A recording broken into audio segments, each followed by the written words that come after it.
Today on our workbench we have a cheap function generator or waveform generator for analysis and review. We will assemble this generator and test it with our oscilloscope and multimeter. Let's see if it works. The price even it's low. Keep watching and let's test it together.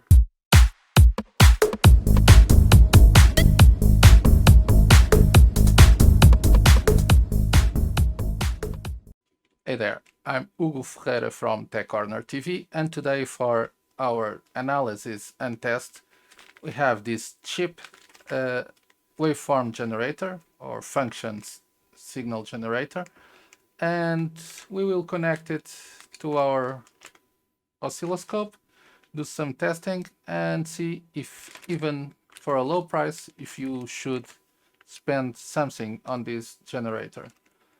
If you are new here, please make sure you subscribe and hit that bell so you can be notified every time we have new videos.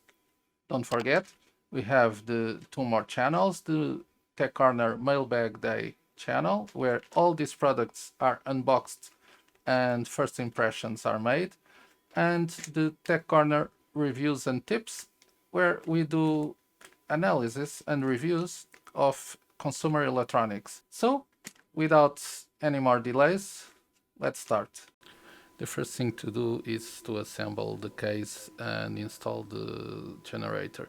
But without instructions, it took me a few minutes to understand what they intended us to do.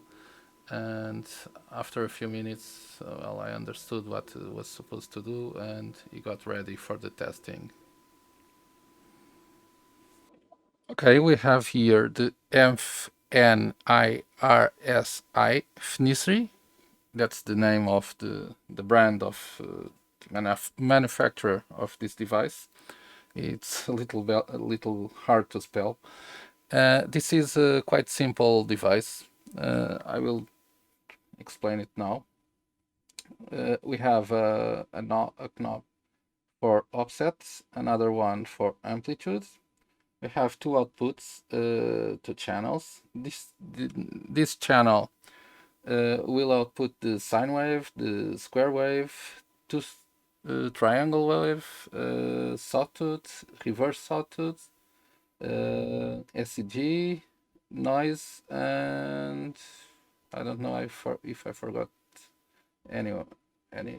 But in this one, we will have the fast sine waves, the megahertz sine wave. It's not sine wave; it's a square wave. 1, 2, 4, and 8 megahertz. This one it will output in hertz, kilohertz maximum. We have five buttons. The top and the bottom ones will allow us to change between the function. The right will decrease the frequency, and yeah, right now it's incrementing 1000 hertz at a time, and the left increments, the right decrements, and in the middle we start and stop the function. Okay. Important detail: this is powered by 9 volts. 5 volts will not do. 12 volts will start hissing a noise. Clearly it is overload, so it must be 9 volts to work perfectly. Yeah, that's it. Let's connect it to the oscilloscope and test the signals to see if they are good signals or not. Okay, let's connect it. Okay, so we have our test environment already set up with our Rigol MSO 2102A. This is the 100 megahertz oscilloscope with 2 gigahertz samples, but it's configured to upgrade it to 300 megahertz. Right now we have our function generator here. We will start with a sine wave. Let's It's on right now. Let's turn the channel on.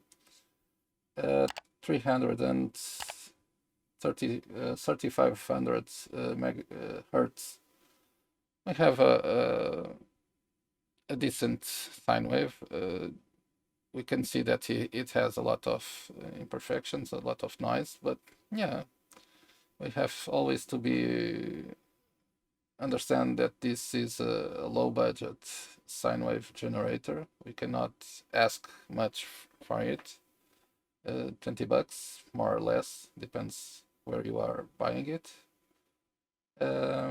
Let's try to go to, right now I have this incremented by 1000 megahertz, 1000 hertz at the time. This is a 500 hertz sine wave. Okay, it's decent at this rate.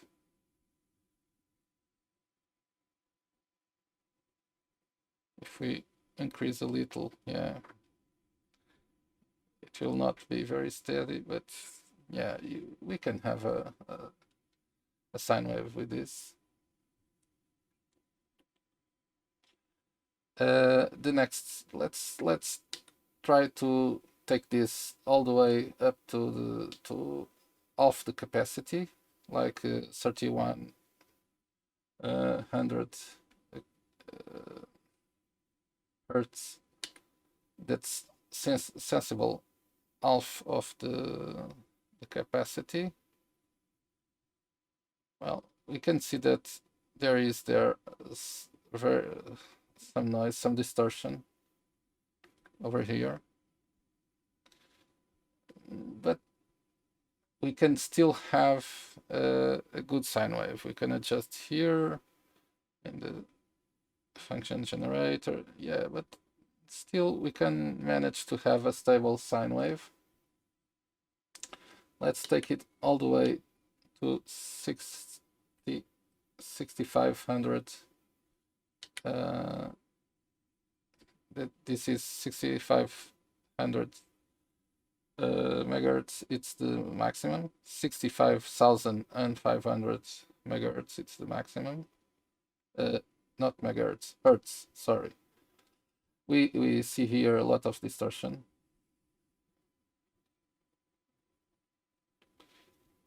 But even so, considering that we are at the maximum of the device, yeah,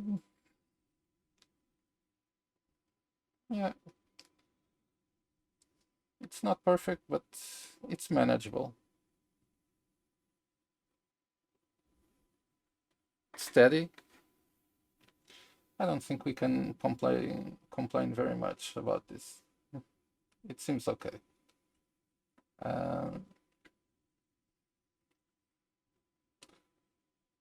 Yeah, this is the maximum frequency that he can handle. Let's try now the square wave at 6500 megahertz. Well, oh god, I'm seeing double. Let's try to auto adjust. Yeah. So you see here, not considering even that this is not a square wave, but we see double in here. Let's try to focus this a bit. And yeah, just forget it. It's not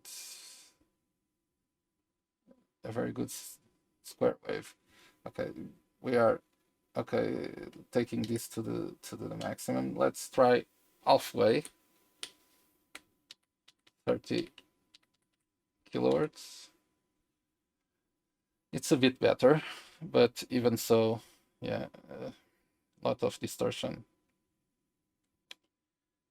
Okay, let's try 10 kappa hertz. Oh, it's getting better. Even so, well, it's starting to look like a square wave. And Okay, this is 1500 hertz. Okay, this is more like it. We still have some. Okay, so we have a decent square wave. Let's test it, the triangle wave. The amplitude it's at the maximum. Yeah.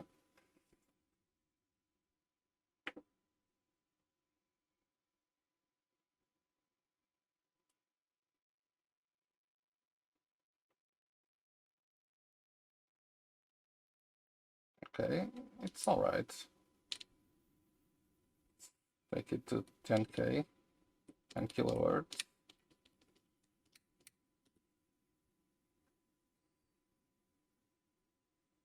Okay, it's still okay.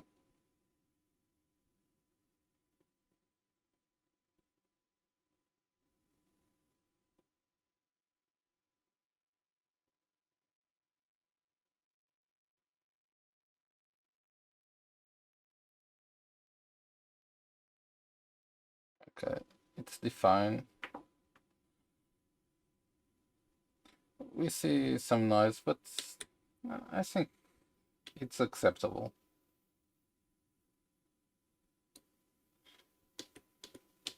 Let's see at 500 hertz. It's stable.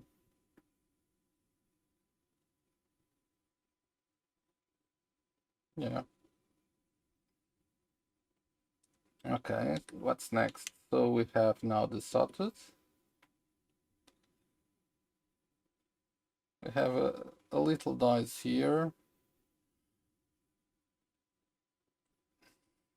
It's a noise distortion. It's acceptable also. Let's take it to 10K.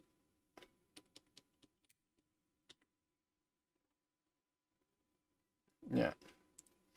At 10K, the signal, it's, well, with a lot of noise, a lot of distortion. But again, it's a cheap device. You can see here a lot of deformation. Okay, so SEG 10K, 10 kilohertz, 10,000 megahertz. It seems okay, a lot of jiggering over here, but let's try 1500 hertz. Yeah, at 1500 hertz we have, well, a decent signal. We can consider that. And for last we have noise random. Well, this is 1500 megahertz. If we zoom in, we have a square wave with a lot of signals, something like that. Let's try to see this on a roll. What?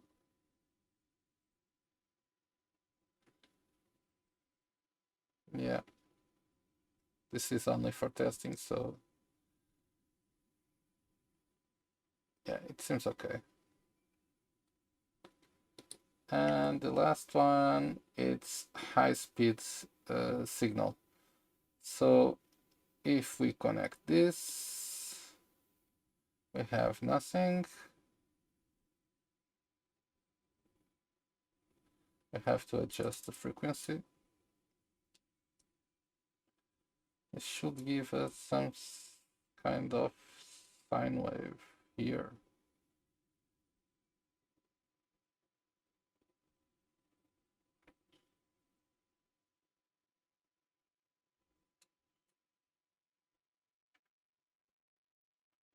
Yeah, it's not getting anything.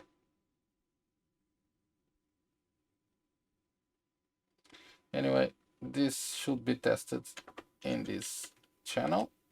And in this channel, we have a square wave, I believe. Let me try to get it.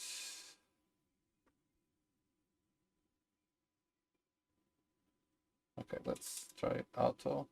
Yeah, here it is. Well, this is a square wave. Well, it's trying to be a square wave. When it gets older, maybe it comes to that. But right now, it's a nonsense.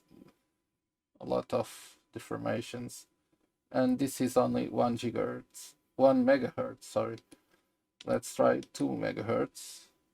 Nothing better here, obviously. 4 megahertz, worst. And 8 megahertz, it's like a ECG signal or something like that. It's not, this is not a square wave. At this moment, 1 megahertz looks okay.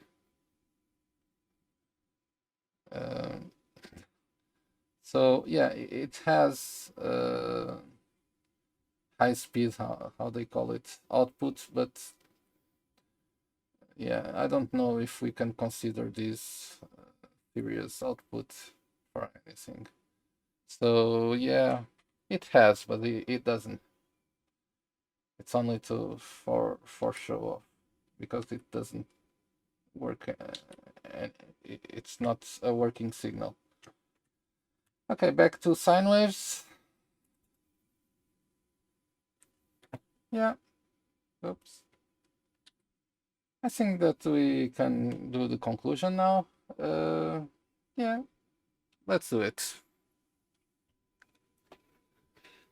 So for the $1 million question, should you buy this device, this test device, or not? Or should you save the money for something better? This costs about 20 to 15 to $20. Should you save that money and buy something better, or should you buy this for fun? Let me say something.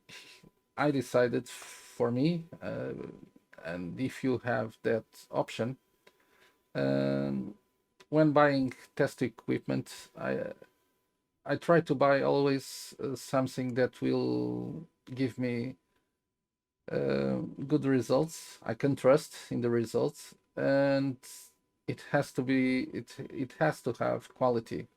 So I decided to buy a Rigel, the Digi 1020Z, for complementing our test equipment. But if I didn't have this channel, I probably buy something like this if I only want to do some waveforms for fun to see how it appear on the oscilloscope.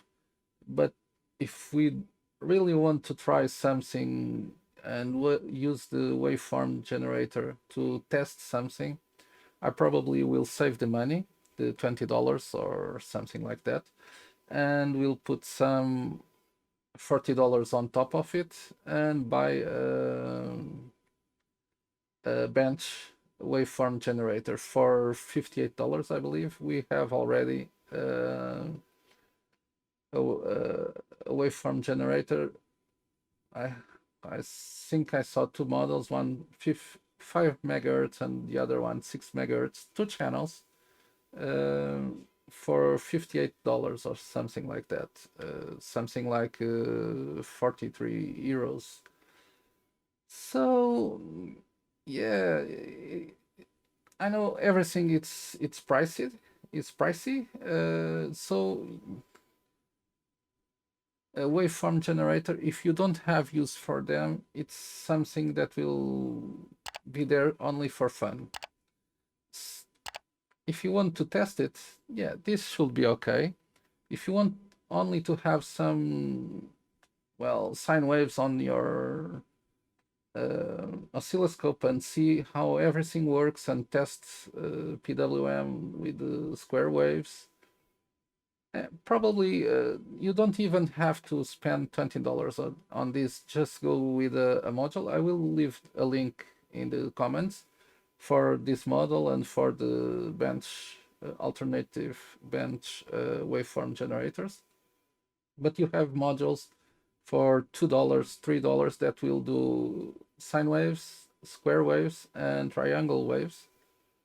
And yeah, it's for testing for fun. That will be more than enough. If you want to test really some equipment in projects, maybe you should try to save a bit, and if you are tight on budget, and try to buy a bench waveform generator.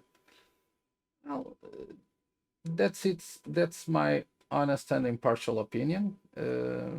Not everyone has the possibility of buying this kind of equipment.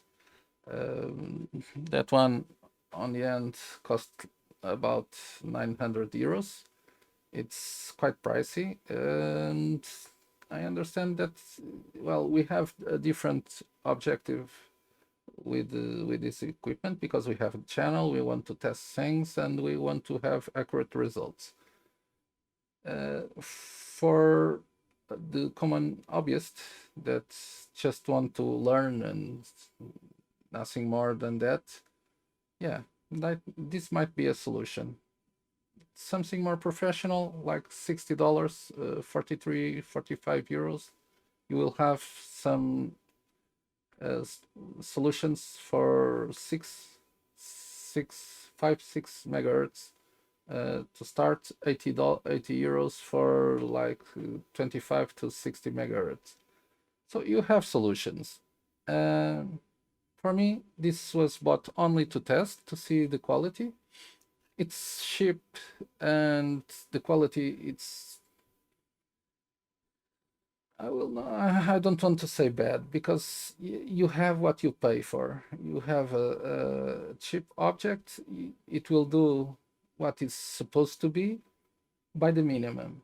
So yeah, if you want something more elaborate, more trusty, you have to invest more. That's normal.